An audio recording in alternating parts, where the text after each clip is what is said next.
The alien courtroom was darker than night. The walls were made of living metal that seemed to breathe slowly. Shadows stretched like claws across the floor, and hundreds of alien eyes glowed in the silence. They had gathered not for justice but for a show, a cruel display of power. In the center stood a human woman, Commander Alara Kane, chains wrapped around her wrists and ankles. The chains were not iron but glowing bands of energy that burned her skin, yet she kept her head high, her blue eyes sharp, her body battered but unbroken.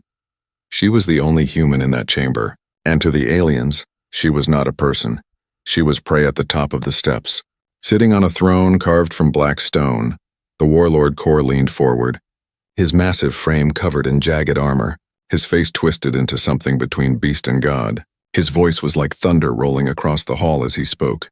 Look at her, this fragile creature from a dying planet. Weak bones, soft flesh, no claws, no fangs. And yet she dares to defy me. The aliens laughed, their voices like hissing steam. Some banged their claws against the floor. Others shouted words Alara did not understand. But she knew the meaning. They mocked her. They called her animal, slave, food. They wanted to see her break. But Alara's heart burned like fire. She raised her head and shouted, her voice clear, strong, echoing in the chamber. I am not your animal. I will never be your animal. The chamber fell silent for a moment. The sound of her defiance struck them like a blade. Some aliens hissed in anger. Others tilted their heads in disbelief. How could such a small creature speak with such force? How could she dare? Kor's lip curled into a cruel smile. He rose from his throne, his steps shaking the floor. He leaned close until his shadow covered her completely. His breath smelled of iron and smoke as he whispered, We shall see how long your pride lasts. Human. Soon you will crawl. Soon you will beg. And when you beg, I will not stop. The crowd erupted in laughter again. The echo like a storm, but Alara stood still. Her eyes never leaving his. She would not bow. Not now. Not ever. Then the Warlord turned and raised his hand. The guards dragged her away, through a long corridor of lightless stone, her chains clinking with every step. The aliens spat words at her, cursed her, called her beast. She ignored them all, but inside her chest her heart pounded like a drum. Fear was there, yes, but so was fire. She thought of Earth, of her crew lost in battle, of her father's voice telling her never to kneel to monsters, never to give up being human. The guards threw her into a cage, not an ordinary cage, but a shifting prison of light and steel, walls that moved like liquid, bars that pulsed with red energy. It hummed with a sound that went straight into her bones, designed not just to hold but to break. She fell hard on the floor, the air heavy with strange gas that made her dizzy. She coughed but pushed herself back up, her hands still burning from the chains, her body shaking but her eyes sharp as ever. She whispered to herself, I will never be their animal. Above her, hidden cameras watched, feeding every moment back to Kor. He wanted to see her spirit crack. He wanted to make an example, and across the Empire millions would soon watch this human defy him, or fall to him either way, he thought. The Empire would cheer, but deep in that shifting cage, Alara sat with her back straight, her fists clenched. She replayed the Warlord's words in her head. You will beg? No, she would not, she swore it. She would never beg. Not while breath still lived in her chest. Not while she could still fight, yet in the shadows of the cage. She heard something, a faint whisper, not from outside, but from inside her mind, soft and cold like silk sliding across skin. You cannot resist forever, little one. You will kneel. You will break. Her eyes widened. She pressed her hands to her head. The aliens were already inside her thoughts, using strange psychic power to twist her will.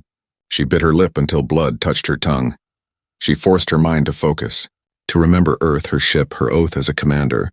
But the whisper only grew louder, the cage glowing brighter as if feeding on her fear. She screamed, not in surrender but in rage, her voice tearing through the silence of the alien prison. I am human, and I will never be your animal. The sound carried through the chamber walls, and somewhere deep in the fortress the Warlord paused, his cruel smile returning because to him, the game had just begun. The cage was alive. It was not made of steel or stone. It was a thing that shifted like liquid glass. The walls pulsed with red veins of energy. Sometimes they narrowed until she could barely breathe. Sometimes they stretched so wide that she felt lost in endless space. It was a prison built not only for the body, but also for the mind. Commander Alara sat in the center, her knees pressed against the cold floor. Her wrists burned from the glowing chains. Her body weak but her eyes sharp, she studied everything.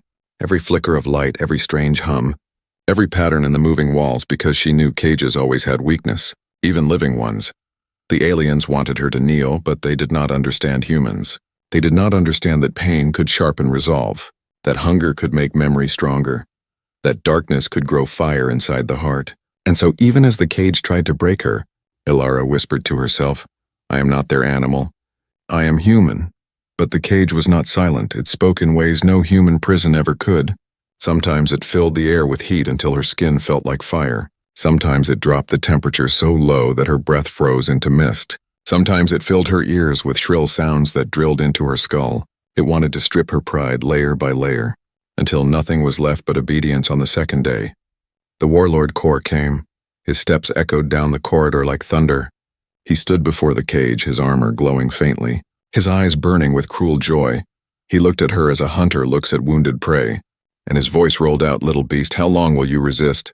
No food, no water, only fire, only ice. Do you think your bones are stronger than my will?" Ilara's throat was dry, her lips cracked, her body shivering. But still she raised her head, her voice rasping yet steady. "I am not your beast, not today, not tomorrow. Not ever." Kor laughed, the sound booming through the hall. The guards behind him hissed. Some clapped their claws together. They thought she was foolish, but the Warlord leaned closer, and in his eyes was not only amusement, but something else, a flicker of curiosity. "You humans are strange, weaker than children yet louder than storms. I will break you, but I wonder how much fire will spill before the end."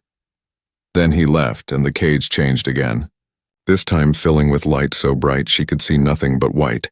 Her eyes burned, her head spun, and then in that light, the voices began. At first it was whispers, faint and sharp, sliding into her ears like needles. Then it grew louder, until she could not tell if the sound was outside or inside her skull. "Why resist, little creature? No one comes for you, no one hears you. Your world is gone, your crew is gone. Your fight is empty." Ilara pressed her hands against her ears, but the voices were not in the air. They were inside her mind, pressing against her memories. Twisting them, she saw flashes. Her father's face but broken, her ship burning, her crew begging her to surrender, her own reflection turning into an animal with hollow eyes. She clenched her fists, bit her tongue until blood filled her mouth, and forced her mind back. She forced herself to see Earth. Blue skies, green fields, oceans shining, her crew laughing, her father's voice calm, telling her to stand, telling her to fight. The voices hissed louder. "You will kneel, you will beg, you will belong to us." "No," she whispered, her voice shaking. "I will never beg, not to you." The cage pulsed. As if angered, the walls shimmered red, the floor shifted, knocking her to the ground. Her body trembled, but she crawled back to her knees. She lifted her head again, sweat running down her face, her voice breaking but still carrying power. "I am human, I am not your animal." For hours, the voices attacked, painting her mind with lies, stabbing her with fear. But every time she pushed back, she burned the images away with memory, with will, with anger. And somewhere beyond the walls, Kor watched, his clawed hand resting on the arm of his throne. His eyes narrowed. He had broken thousands of prisoners before, entire races, but this human resisted longer than most. Not with strength, but with something else. Something he did not yet understand. He leaned forward and whispered to himself, "Strange fire, strange beast, how long can you burn?" Inside the cage, Ilara closed her eyes, her breath steadying. Her body weak, but her spirit hard as stone. She knew they would not stop. She knew they would keep pushing. But she swore again in the silence, "I will never beg, I will never kneel. I am human." And as the cage pulsed, as the voices hissed, as the alien empire watched from the shadows, one truth became clear: Ilara Kane was not breaking. She was becoming something far more dangerous. The cage had not broken her. Though her body was bruised, though her lips were dry, though her mind had been hammered by whispers of despair, still Commander Ilara Kane stood inside the living prison, her spirit alive, her eyes sharp as fire. The aliens thought humans were fragile. They thought bones would snap, will would crumble. But they did not know the secret of the human heart. They did not understand that even when the body trembles, the mind can still rise. That even when fear presses down, memory can lift. Hope can burn on the third night. When the walls of the cage pulsed red and the voices crept into her ears like knives, something changed. The whispers tried to twist her memories again, showing her Earth burning, her father's face fading, Her crew calling her coward, but this time, something answered inside her mind, a different voice. Not alien, not cruel, but her own, deep and strong. It spoke from the core of her being. No, this is not truth. This is not me. I am more than your lies. And in that moment the psychic current snapped. The alien controls shuddered like glass hit by stone. The voices screamed and then fell silent. The cage dimmed, its glow flickering like a dying flame. Alara gasped, her chest rising and falling. She did not fully understand what happened, but she felt it. The aliens could not break her will. They could not twist what made her human. Her love, her memory, her fire. It was something their machines could not copy, something their minds could not touch. From hidden chambers above, Warlord Kor watched through glowing screens. His claws tapped against the arm of his throne. His eyes narrow. She resists. Impossible. The psychic net has broken. No one resists. No one, his generals hissed in fear. One dared to speak, my lord. Perhaps the humans are different. Kor's glare silenced him at once, yet deep inside even the Warlord felt it. The first sting of doubt he had ruled with fear for years, had bent races into silence, had made kings crawl like worms. But this human stood, weak in body, strong in spirit, and it unsettled him. Meanwhile, inside the cage, Alara sat against the wall, her breath steady, her body aching, but her mind sharper than ever. She had found the secret, the one weapon no alien could steal. Her emotions, her memories, her humanity, and with it came new strength. She began to watch more carefully. Not just the cage, but the guards outside.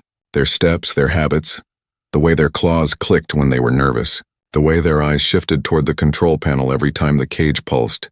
Every detail was a thread, and she was weaving them into a plan days past. Hunger gnawed at her stomach. Thirst clawed at her throat. But she kept whispering to herself, pain is not the end. Pain is the path. I will not kneel, the guards mocked her. Some called her beast, some spat words in alien tongues. But she answered with silence, and silence was stronger than rage. It made them uneasy.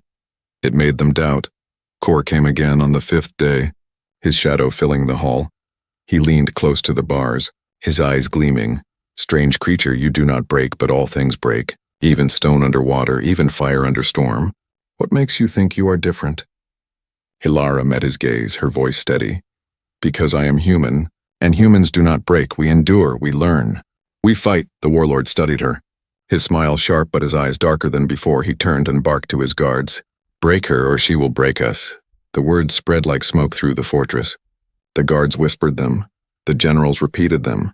And soon the entire hall carried the rumor. The human was dangerous, the human was strong. The human could not be broken. Fear slipped like cracks through the Empire's walls that night. As the cage dimmed into silence, Alara closed her eyes. She thought of her crew, of her lost ship, of her father's final words. And she made a vow not only to survive but to fight. Not only to resist, but to win. Her hands rested on the glowing chains, her skin blistering but her mind clear. She whispered to the darkness, you will see I am not your animal. I am your end. And in the shadows above, the cameras hummed, the Empire watched, and Kor's throne room echoed with silence. For even the Warlord knew, though he would never admit it, that the human was no prey.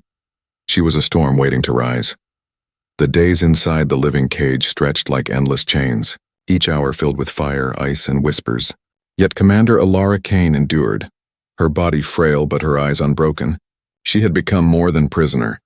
She had become a question, a riddle the aliens could not solve. Warlord Kor grew restless. His throne felt heavier. His empire's generals murmured in unease.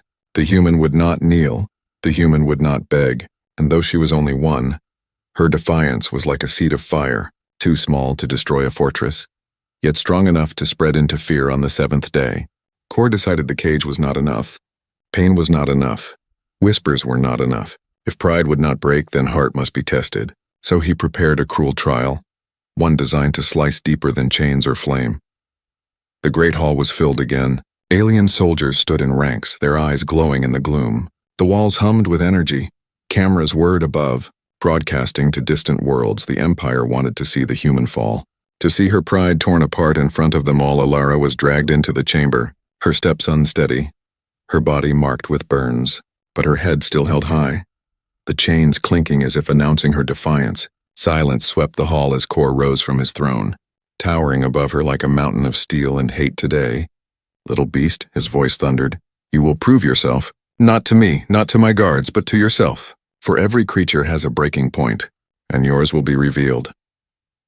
With a wave of his clawed hand, another prisoner was dragged forward. A man, thin, beaten, his face bruised, his eyes sunken yet alive, his uniform torn but still carrying the faded crest of Earth's fleet. Another human, one of her kind, one of her people. Alara's heart lurched. She had not seen another human since the battle. She did not know if any of her crew survived.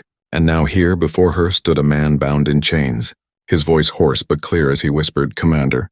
The word stabbed deeper than any wound, her throat tightened, but she forced her face to remain steady, her eyes fixed on Kor. The warlord spread his arms wide, his voice rolling like thunder. "Strike him, prove you are mine. Prove you will obey. If you do not, then both of you will die slowly." Your screams echoing across the stars. The hall erupted in cruel laughter, claws scraping against the floor, voices chanting for her to submit, to strike, to kneel. The weight of thousands of eyes pressed against her soul, waiting, demanding. Alara's chest rose and fell, her body trembling, the chain in her hand heavy, sharp edges biting into her palm. She looked at the man, his eyes weak but steady, and he whispered again, so soft only she could hear.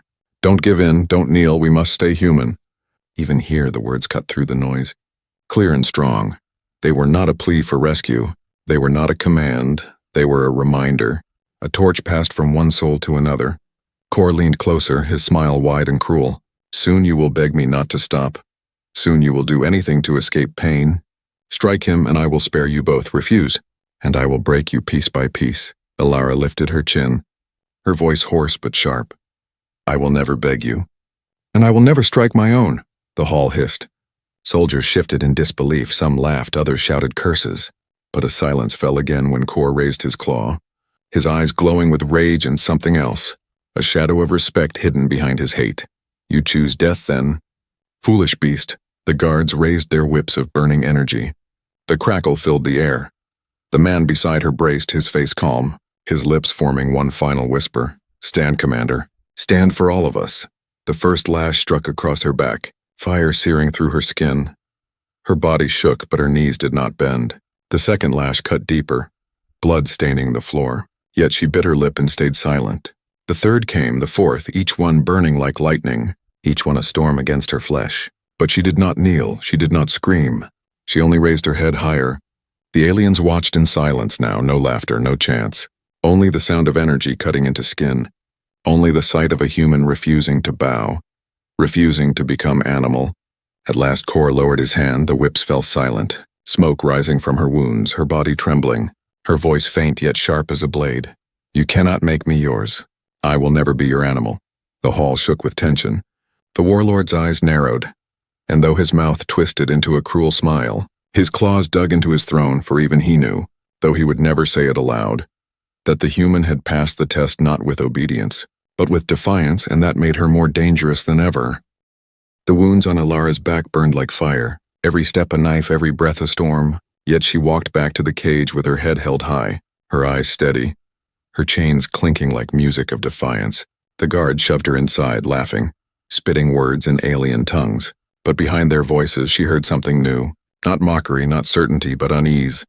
She sat in the center of the cage, blood soaking into the cold floor, her breath shallow but her spirit unshaken. She thought of the other prisoner, the man who had whispered to her, "Stand for all of us." He was dragged away again, his fate unknown, but his words burned like fire in her chest, reminding her that she carried more than her own life. She carried the weight of humanity itself above the cage. Warlord Kor paced, his claws scraping stone, his general silent. They had expected her to kneel, to strike her own, to crumble under shame, but she had not. She had risen, and now whispers spread through the fortress, whispers that the human could not be broken, whispers that she was dangerous. Kor snarled, "She is only one body, one mind, yet she resists still. She mocks me with her silence, she poisons the air with her fire." But deep inside even he felt it, the first sting of fear, a crack in his certainty he had conquered worlds, enslaved kings, shattered empires, yet here stood one woman who refused him. That night, Alara studied the cage with new eyes, not as prisoner but as strategist. She watched the patterns of the energy veins, the way the walls pulsed, the way the hum grew louder when the guards shifted the controls. She began to see rhythm in the chaos, weakness in the design. She also studied the guards, the way their shoulders slumped when they thought no one watched, the way they glanced nervously at her when she sat too still, the way their claws tapped against their weapons when her eyes burned too bright. They were not machines. They were afraid. They were doubting. The cage tried to twist her mind again, filling with whispers, filling with illusions. But she pushed back with memory, with love, with rage, and every time she resisted, the walls flickered, the lights dimmed, the system trembled. By the 9th day, she understood. The aliens were at war. Their empire stretched thin. They needed humans not only as slaves but as soldiers, weapons bound in flesh, loyal beasts to throw into battle. And that was why Kor wanted her, not to kill her, but to tame her, to turn her into a tool. But he had miscalculated, because every test, every lash, every whisper only sharpened her will, only taught her more about their fear, their weakness, their limits. When Kor came again, his shadow long against the glowing bars, he leaned close, his voice like thunder wrapped in silk. You resist, but all fires die. I will give you one more chance. Kneel and live, kneel and be more than animal. Kneel and command others like you, or burn and vanish. Ilara met his gaze, her voice raw but steady. You want me to lead for you, but I will never fight for your chains. I fight for my people, I fight for freedom. I fight for Earth. The hall fell silent. The guards stiffened, even the general stirred uneasily. Her words echoed louder than any scream. And Kor's smile faltered for the first time. You speak like a leader, he growled, but you are nothing, you are caged. You are mine. Her lips curved into a faint smile despite the blood on them. Then why do you fear me? The question struck like a blade, Kor roared, his claws slashing the air. Sparks flying as they scraped the bars, he stormed away, his armor clashing against the stone, but his silence was answer enough. That night, Ilara saw her chance. A flicker in the cage's rhythm, a moment when the bars dimmed, a flaw too small for most eyes but not for hers. The Empire believed no one could see it. No one could survive long enough to notice, but she had, and she knew, one day soon the cage would falter, and when it did, she would strike. She pressed her hand against the burning bars, skin blistering, but she did not flinch. She whispered to herself, they think I am cornered. They think I am theirs, but the storm is coming. And I am the storm and far above. In the shadowed hall, the cameras blinked, carrying her words into the Empire, into the ears of those who doubted, into the hearts of those who wondered if one human could not be broken, then perhaps no human could. The turning point had come, and the Warlord did not yet see it, but his empire had already begun to tremble. The fortress slept under a sky of black fire, its walls alive with red veins of energy, its towers humming with alien machines. Inside in the deepest chamber, the cage still pulsed around Commander Ilara Kane. But tonight the rhythm was different, weaker, unsteady. For 9 days she had studied its patterns, memorized every flicker, every hum, every shift of light, and now she saw it. The weakness, the moment when the pulse stuttered like a dying heart, the moment when the living metal opened a crack too small to see but wide enough for a soul that refused to bow. Ilara's body was weak, her wounds raw, her lips cracked but her eyes burned. She crouched low, pressing her hands against the floor, waiting, listening. The hum rose, the bars pulsed, then dimmed for a breath, and in that breath she moved. From her sleeve she pulled the shard, a jagged piece of alien crystal she had hidden since the first day. When the guards thought her too broken to notice, she drove it into the glowing chain on her wrist. Sparks burst, pain seared her arm, but the chain cracked. The glow flickering out, her heart pounded. Sweat ran down her face. She struck again, harder. The second chain broke, energy hissing into smoke. The hum of the cage rose. As if sensing her defiance, the walls brightened. Alarms whispering in the distance, but she did not stop. With a final strike, the last band shattered. And for the first time since capture, her body was free. Her arms light, her breath sharp with fire. She stood, shaking but tall, her voice a whisper to herself. I am not your animal, I am free. The cage trembled, its walls reaching inward like claws, but Ilara moved fast. Sliding the crystal into the pulsing vein on the floor, sparks exploded. The hum turned into a scream, and the living metal convulsed, opening a gap wide enough for her to slip through. She ran, her bare feet slapping against the cold floor. Alarms erupted through the fortress. Red lights flashing, alien soldiers shouting, weapons buzzing to life, the air filled with chaos. But Ilara's mind was sharp, her path clear. In the corridor she found a fallen guard, his body crushed by a collapsing panel from the cage's explosion. His weapon lay beside him, a sleek staff humming with energy. She grabbed it, its weight strange but deadly. She twirled it once, feeling the crackle in her hands, and smiled faintly. Now she was Hunter. The first soldier rounded the corner, his eyes wide with shock at the sight of her free. He raised his claws, but she struck first, the staff humming as it smashed into his chest, sending him crashing into the wall, sparks flying. The second soldier lunged, but she spun low, striking his legs, then his skull. Silence followed.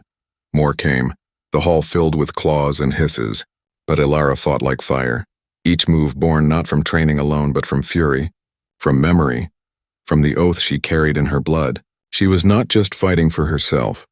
She was fighting for her people, for every human they had tried to cage. Her strikes were fast, her eyes sharp, her breath ragged but steady, and soon the hall was littered with fallen guards. Their weapons sparking, their eyes dim, she pushed forward. Deeper into the fortress, alarms screaming louder, strange lights flashing across the walls. She reached a wide chamber where rows of pods lined the walls. Prisoners suspended in glowing liquid, creatures of many races, their eyes half open. Their bodies limp, she froze, her chest heavy. They were not just enslaving humans, they were enslaving entire worlds, turning proud beings into beasts of war. Her hand tightened on the staff, her voice low. This ends now. She smashed the control panel, sparks flooding the chamber, pods cracked open, liquid spilling, prisoners gasping for air, eyes blinking awake, confusion mixing with fear. They stumbled, weak but alive. Some looked at her with gratitude, some with terror, but all free. From the far end of the chamber came a roar, deeper than thunder, sharper than steel. Warlord Kor himself stepped into the light, his armor glowing, his claws dripping with power, his eyes blazing like suns. Animal, he snarled, his voice shaking the chamber. You dare defy me? You dare steal from me? The soldiers around him hissed, forming a wall of blades and claws. But Ilara stood tall, her staff humming in her hands, her body trembling but her eyes fierce. She looked straight at him and answered, I am not your animal. I am your storm. The chamber shook as Kor raised his claws, the air crackling with deadly energy. The soldiers closed in. The freed prisoners staggered behind her, uncertain, afraid, yet watching. The fire of choice burned in Ilara's chest.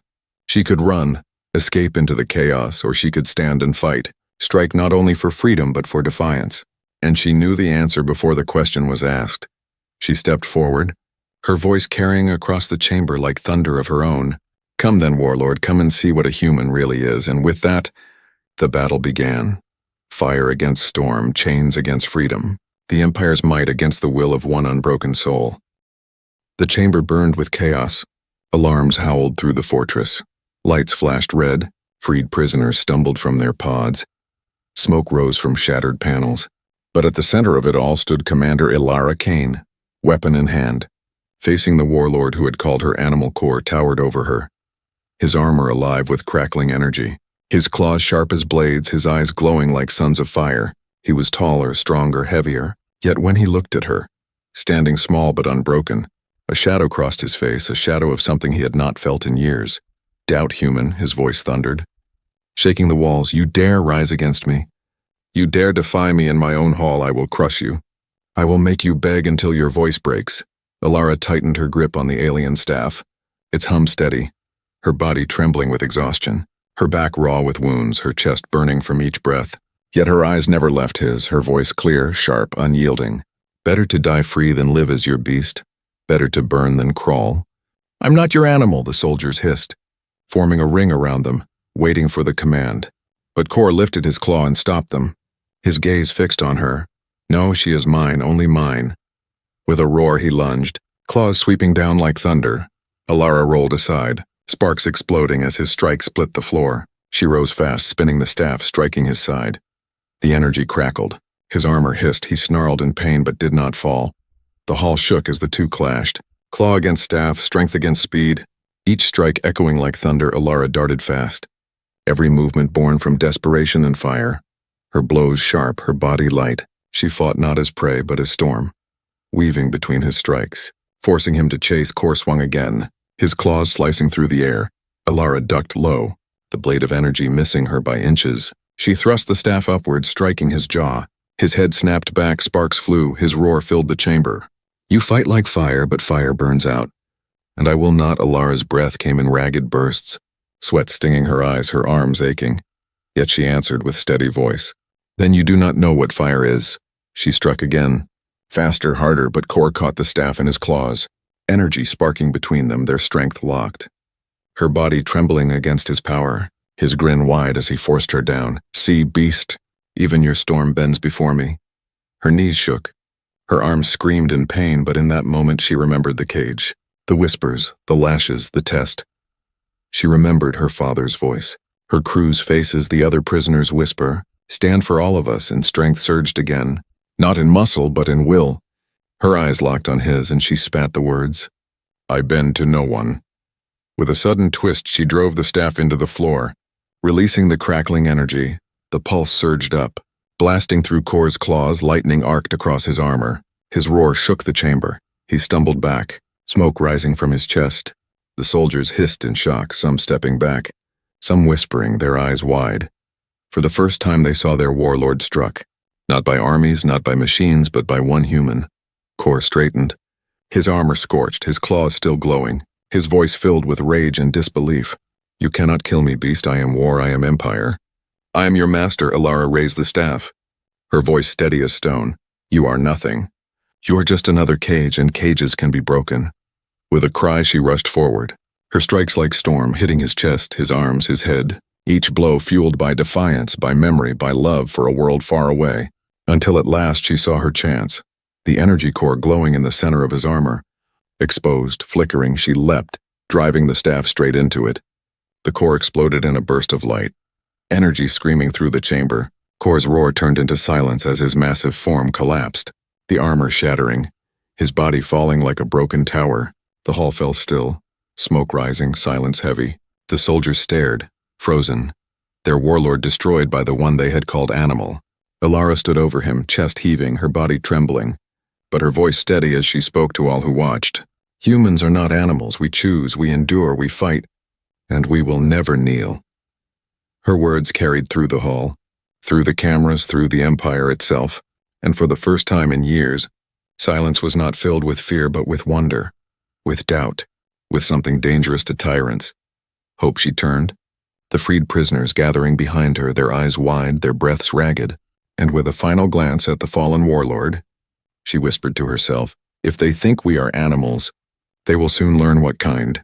And with that, she led the way out of the fortress, a storm breaking chains, a fire spreading through the empire, the first spark of a war that would change the stars forever.